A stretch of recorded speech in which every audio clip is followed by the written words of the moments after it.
Hello, this is ReefKingdom here. Today's going to be about wave makers. I'm going to be showing you 4 different wave makers and pumps. I'm going to be showing you a couple different pumps here today.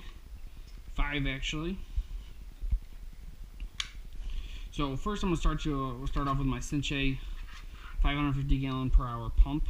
You saw this in my plumbing video, but it's actually a very good pump. So as you can see, it does max head pressure of 7 feet. That's actually pretty good. It only runs about $90 for this pump. It also is coated with thermal coated, I believe, so it will not raise the tank temperature, so you don't have to worry about that, which you do in other internal pumps. It can be used as an external pump as well. It comes with, see, it's pretty.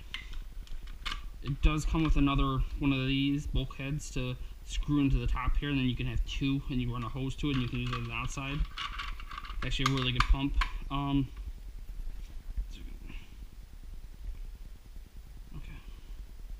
So it's very quality. I've used it for about 1.5 years now, and it's running really well. So I'm gonna show you how all these pumps work at the end, and show you them all using my 55 gallon acrylic here. It's my test tank. See, I got it only for I got it with that pumps. All sorts of stuff for only $70, so it was totally worth it there. It's just not my test tank. So then I'm also going to show you an MJ. This is my MJ Max. Oh, sorry, my Maxi-jet marine land wave maker. It does about 1,200 gallons per hour. It turns into a pump. It actually broke on me. That is the problem with these pumps, is that they're very cheap, only $20, but I've only gotten the pump to work for only about 2 months, and it stopped, but the wave maker still works, so it's still kind of useful. That is the nice thing about I do like these colbalt ones much more. The colbalt pump has always worked with me. It does 300 gallons per hour in the pump form. As long as you clean them, very easy to clean. You just turn it so that these line up, and then pull the top off. It's actually a very, very good pump. I haven't had any problems with it yet. I have actually had some problems where I haven't cleaned it and it stops working, but that's my own fault for not cleaning it. And then I do have this nano Hydor wave maker. It does 550 gallons per hour. Actually a great wave maker. As you can see, the size of it is like this palm of my hand, so in a nice 30-gallon tank, you get a very nice current through the tank, with the size just being super small, and it just attaches to the back of the tank, suctions there. You got a lock magnet there, and it works very well. I did have it suck in 1 fish, but that's because it was already sick, and I think it just decided to go on me. Then I will also be doing. Then this is my. As you can see, this attaches to my protein skimmer. This is a protein skimmer pump. I'm just going to show you it works for the people that saw my Vertex Omega 130 work, and this is the pump for it. And this is designed just for this pump right here. You can only get this pump from Vertex itself. So if you do have a Vertex 130, you have to buy it directly from the manufacturer. It's just kind of expensive. Kind of sucks. That's why I really don't like that skimmer. But oh well. So now I'm going to show you how these pumps work underneath the water here. I'm going to take my camera, and I'm going to show you what it looks like in the water going. So I'm going to start with the, see what I'm saying, how good these magnets are? They're very hard to take off. I'm going to start you with my Hydor pump, Hydor wave maker. Throw that in there. Plug it in. It's all very quiet. Wash my hand off there. Just touch that. Don't ever put water near these things, especially if you got a cheap one. See, you can't even hear it out of the tank, but it's running. I'm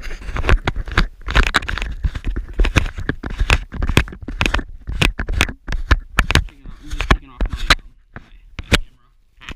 Okay, so I'm gonna shove it in the water.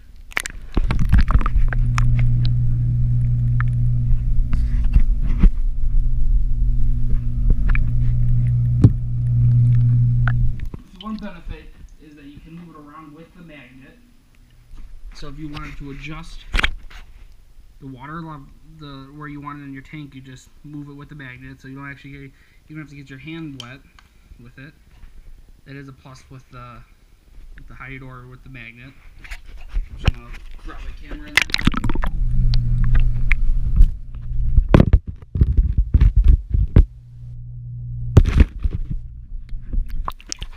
Now I'm going to plug in my Marineland Maxi-jet. I'm going to put that in now. Give me 1 second.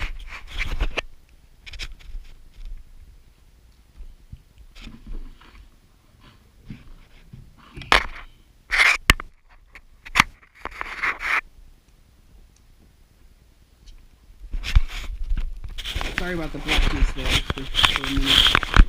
Just going to plug it in and set it up right.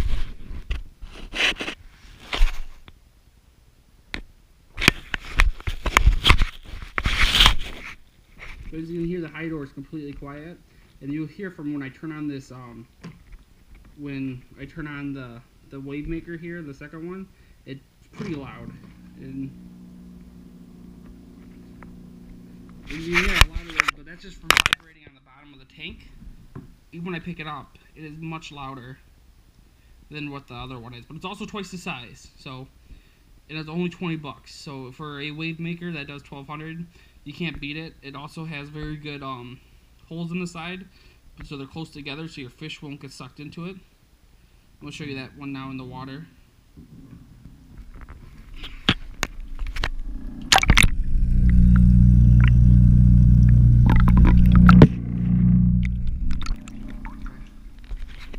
Yeah, that one actually runs my my sump. It works very well for sump in the wave maker.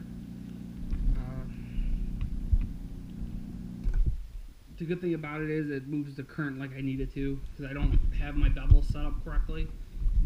So now I'm going to show you my my 550 gallon per hour sicce pump. It's a very good pump.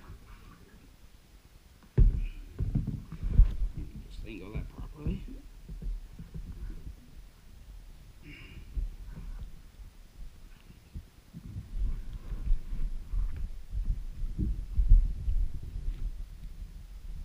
I actually used this pump to fill up this tank. Took no time at all. And you can adjust it. The pump is adjustable right in the front there. And you see it already moving water up. I'm actually going to turn the... You see the water is actually moving up already. And that's actually low. I had to turn it on low so it doesn't move as quick as my, my faucet out of my tub. Now I'm going to turn it up. And as you can actually barely hear this thing too as well, unless you push it against the acrylic there. This is the only problem that I have with this pump, is that it's very hard to tune it, to turn it down and up while it's in the tank.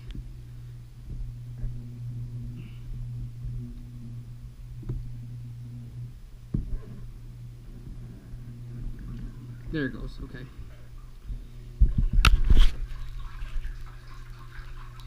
Now that's just turned up all the way.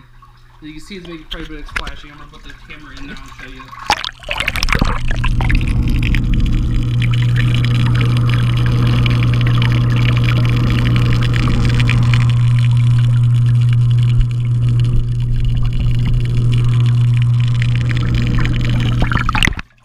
Like I said, that is thermal coated, so you're not affected by the temperature at all. It won't affect your tank. So you won't have to adjust your heaters for this pump. It's very good quality. Remember, these pumps take less energy, take more energy to make them than what the wave makers do.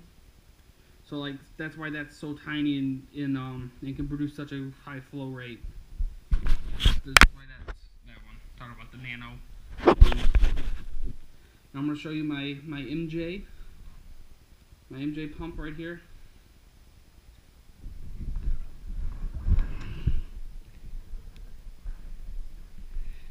Like, I really like this pump. I think it works really well. Just plug that one in now. Got cords all over the place here.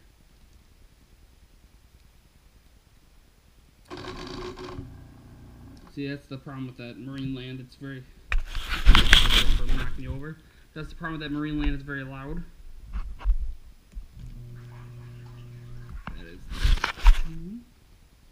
I apologize.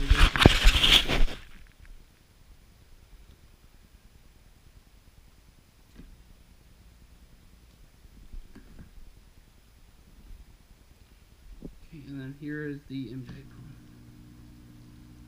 As you can, it is kind of a louder pump, but again, it was only 40 bucks for a 300 gallon per hour pump, and it's worked under a lot of head pressure, with, for me, just fine for being so little. It runs my BRS dual media reactor. I'm gonna put this in the water, show you how it works.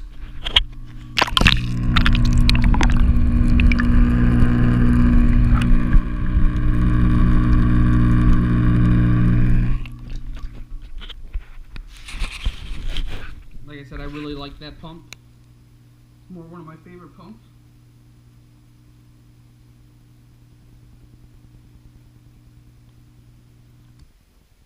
Okay, now I'm just going to show you my camera's about to die, so I'm going to show you my protein skimmer pump real quick here. And this one's actually pretty cool because it makes a lot of bubbles.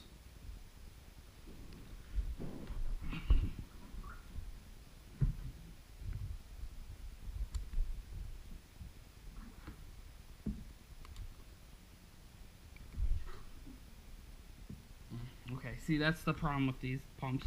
They don't always work right. That's actually going to be my... actually going to be the problem with this pump. Actually, I'm not going to show you that, because the propeller in there doesn't want to spin correctly. Alright, so that's actually going to be it for this video. This is ReefKingdom. Please subscribe, please comment, tell me if there's anything I can do to improve it. Oh, and tell me about your pumps, and tell me your experience with these pumps, because I'm sure people have better or worse experience. I've only been using the Hydor for a couple months now, so tell me if that dies on you pretty easily. Alright, so everyone have a great day.